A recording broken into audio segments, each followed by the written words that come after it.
기원전 475년 판리 판리라는 이름의 중국 어류 양식가는 향후 연 1000년 동안 인류가 식량을 공급받는 방식을 바꿀 글을 썼습니다. 그의 저서인 양어경, 양유징은 단위 면적당 가축 사육보다 더 많은 단백질을 생산하고 어떤 산업 농장보다 에이커당 더 많은 영양을 생산할 수 있는 매우 효율적인 방법을 설명했습니다. 일단 만들어 놓으면 사료를 샀거나 허가를 받거나 누군가에게 의존하지 않고도 수십 년 동안 가족을 먹여 살릴 수 있었습니다. 판리의 방법은 그 지식이 잃어버리기에는 너무 가치 있었기에 전쟁, 왕조, 제국을 거치며 살아남았습니다. 하지만 미국에서 대부분의 사람들은 뒷마당 연못 양식에 대해 들어본 적이 없습니다. 지구상의 그 어떤 단백질 시스템보다 역사상 더 많은 인류를 먹여 살렸음에도 불구하고 그 침묵은 우연이 아닙니다. 오늘날 우리는 당신의 뒷마당에 판리의 재생 생태계를 구축하고 있습니다.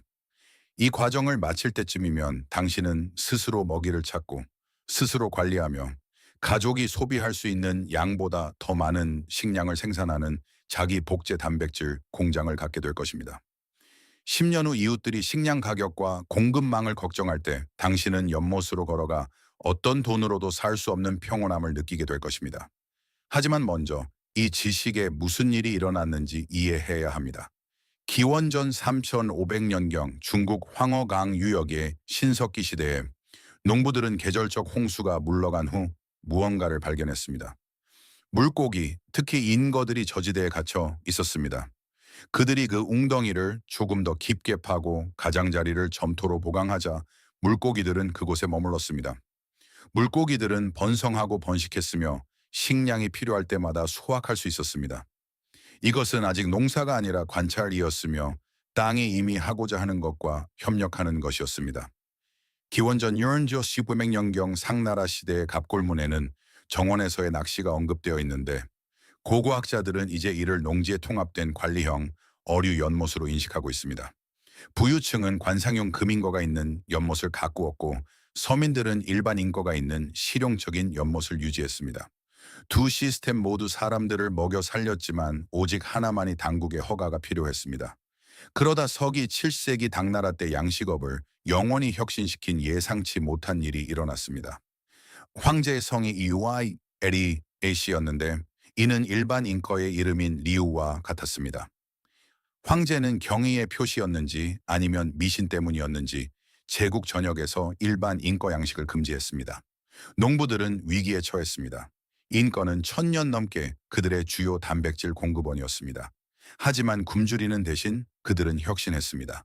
그들은 같은 연못에서 여러 종을 키우기 시작했습니다. 지늘긴 거는 바닥 침전물을 먹고 백년어는 중간 수층의 조류를 걸러 먹었으며 최어는 수면의 식물을 먹고 대두어는 동물성 플랑크톤을 먹었습니다. 각 종은 서로 다른 생태적 지위를 차지했습니다. 경쟁도 낭비도 없었으며 이전에 그 무엇보다 생산적인 스스로 조절되는 입체적인 생태계가 형성되었습니다.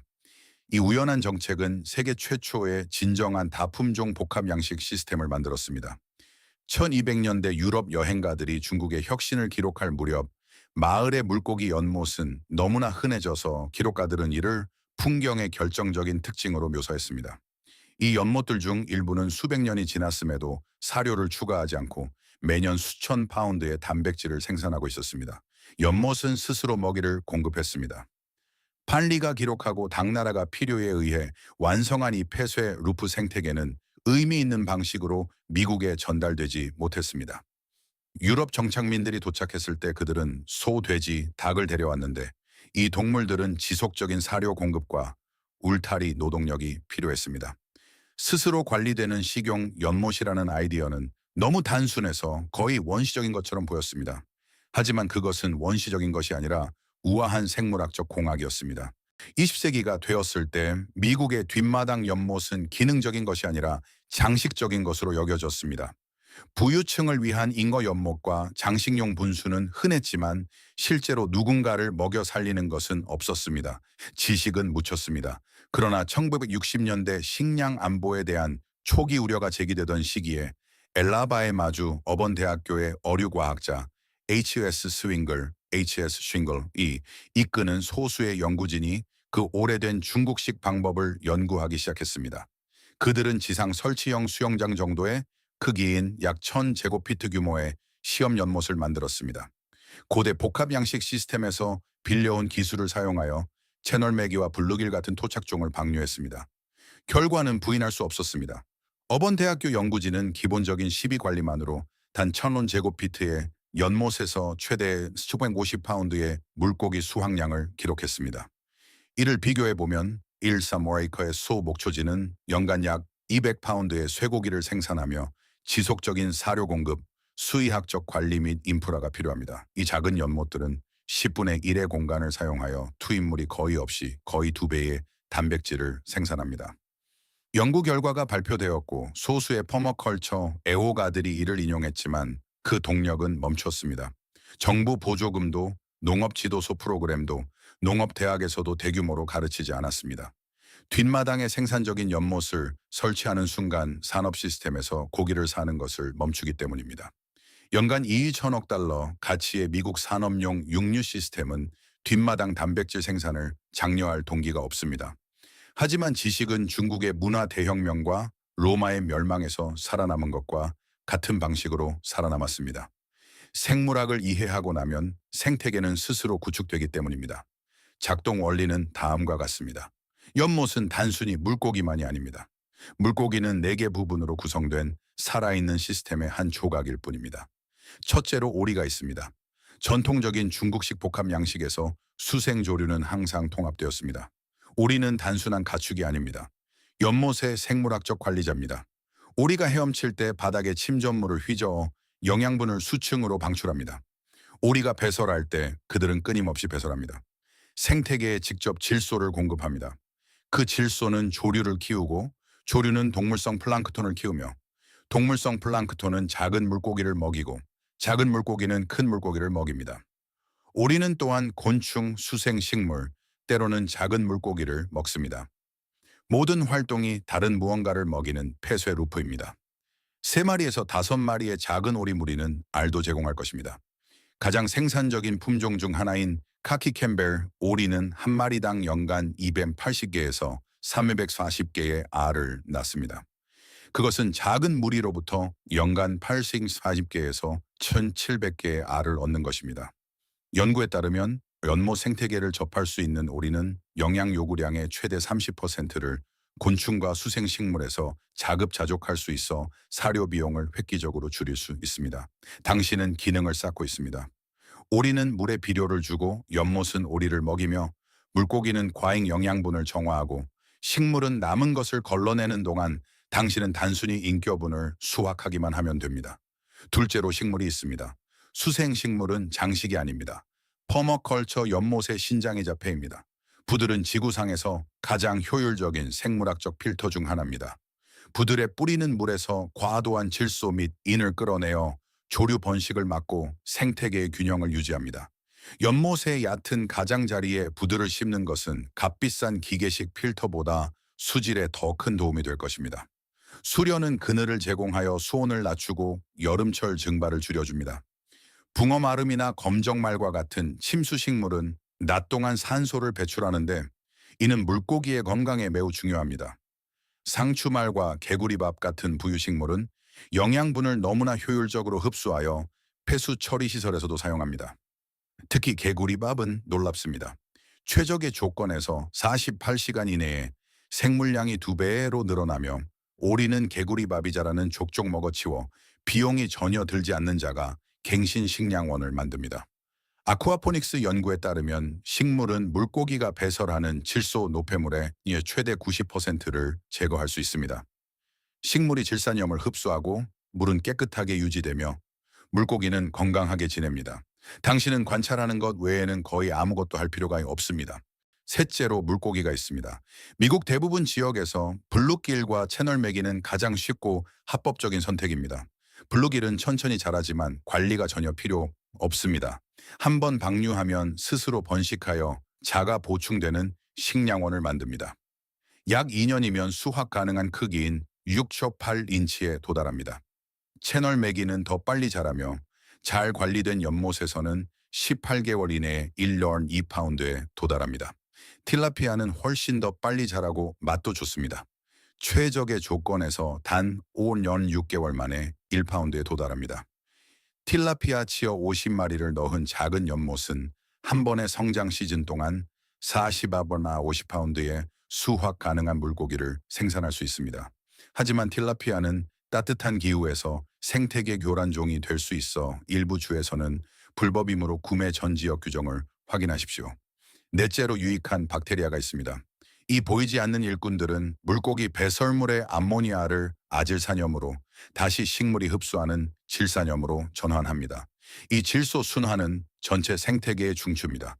일단 정착되면 스스로 균형을 맞춥니다. 당신은 농장을 관리하는 것이 아니라 살아있는 시스템을 보살피는 것입니다. 그렇다면 이것을 실제로 어떻게 만들까요? 그리고 더 중요한 것은 비용이 얼마나 들까요? 가족 규모의 자급자족 단백질 시스템의 경우 직접 땅을 파느냐 장비를 빌리느냐에 따라 총 설치 비용은 약 400달러에서 600달러 정도입니다. 세부적으로는 EPDM 고무 연못 라이너에 약 150엔 300달러, 치어에 250달러, 새끼 오리에 30, 60달러, 식물 및 소모품에 50에 100달러가 듭니다. 식료품점에서 고기를 사는 10년치 비용과 비교해보면 왜 이 지식이 조용히 억압되어 왔는지 알 수 있을 것입니다. 먼저 위치를 선정하십시오. 매일 최소 6시간의 햇빛이 들어오되 하루 종일 직사광선이 내리쬐어 물이 과열되지 않는 곳이 좋습니다. 비가 온 후 자연스럽게 물이 모이는 부지에서 가장 낮은 지점을 선택하십시오. 땅의 자연스러운 지형과 싸우면 향후 10년 동안 침식 및 배수 문제와 싸우게 될 것입니다. 연못의 범위를 표시하십시오. 가족 규모의 구성이라면 약 10피트 x 15피트 크기에 중심부 깊이는 4, 5피트 정도가 적당합니다. 주말 동안 직접 할 수도 있고 몇백 달러로 소형 굴착기를 빌려 오후 내에 끝낼 수도 있습니다. 가장자리를 따라 깊이 약 1피트, 너비 2우미 3피트의 얕은 선반 지형을 만드십시오. 이곳은 식물이 뿌리를 내릴 습지 구역입니다. 더 깊은 중심부는 덥거나 추운 날씨에 물고기들이 피신할 곳입니다. 점토질 토양이라면 젖은 점토를 6인치 두께로 깔고 밟아서 다진 후 굳히는 전통적인 방식으로 연못을 밀봉할 수 있습니다. 이 방법은 수천 년 동안 효과가 있었습니다. 토양이 모래나 바위라면 EPDM 라이너를 사용하십시오. 수명은 20, 30년이며 제곱피트당 약 1,200달러입니다. 연못에 물을 채우십시오. 염소 처리가 된 수돗물을 사용하는 경우 염소가 증발할 수 있도록 일주일 동안 그대로 두십시오. 지하수나 빗물을 사용하는 경우 즉시 생물을 넣을 수 있습니다. 이제 생명을 도입하되 단계적으로 진행하십시오. 식물부터 시작하십시오. 얕은 선반에 부들과 붓꽃을 심으십시오. 더 깊은 곳에는 붕어마름 같은 침수 식물을 추가하십시오. 수면에 상추말이나 개구리밥을 띄우십시오. 이 상태로 2, 4주 동안 두십시오. 식물이 뿌리를 내릴 시간이 필요하고 유익한 박테리아가 연못의 모든 표면에 서식할 시간이 필요합니다. 한 달 후 오리를 넣으십시오. 작은 연못에는 2, 5마리가 적당합니다. 오리들은 즉시 물로 들어갈 것이며 며칠 내에 연못이 활성화되는 것을 보게 될 것입니다. 오리가 바닥을 휘저으면서 물이 약간 흐려질 수 있습니다. 이것은 정상입니다. 생태계가 깨어나고 있는 것입니다. 한 달이 더 지난 후 물고기를 넣으십시오. 물 1000갤런당 약 50마리의 치어를 방류하십시오. 물고기들은 깊은 곳으로 사라질 것이고 몇 주 동안 보이지 않을 것입니다. 당황하지 말고 물고기를 더 추가하지 마십시오. 그들은 시원하고 어두운 물속에서 자라고 있습니다. 처음 6개월 동안은 거의 아무것도 하지 않습니다. 오리를 관찰하고 수질 투명도를 확인하며 개구리밥이 수면을 뒤덮으면 일부 걷어내십시오. 가뭄 때 물을 보충해 주는 것, 그것이 전부입니다. 사료 공급일 정도, 화학 물질도 간섭도 필요 없습니다. 연못이 스스로 균형을 찾아가는 과정입니다. 6개월쯤 되면 은색 섬광이 보이기 시작할 것입니다. 이제 물고기가 눈에 보이고 빠르게 성장하고 있습니다. 1년이 끝날 무렵에는 종에 따라 수확 가능한 크기에 도달한 물고기를 보게 될 것입니다.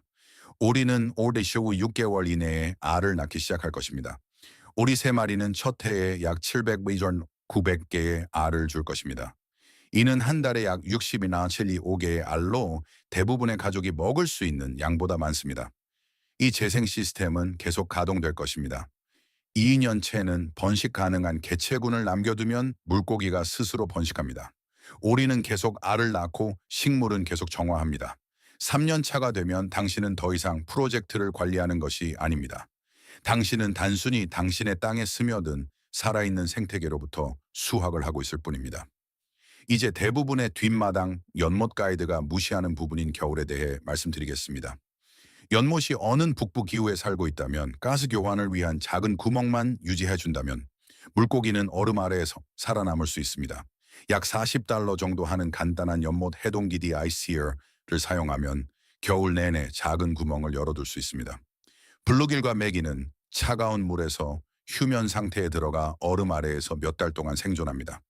하지만 틸라피아는 화씨 50도 이하의 물을 견디지 못하므로 겨울 전에 수확하거나 실내로 들여보내야 합니다.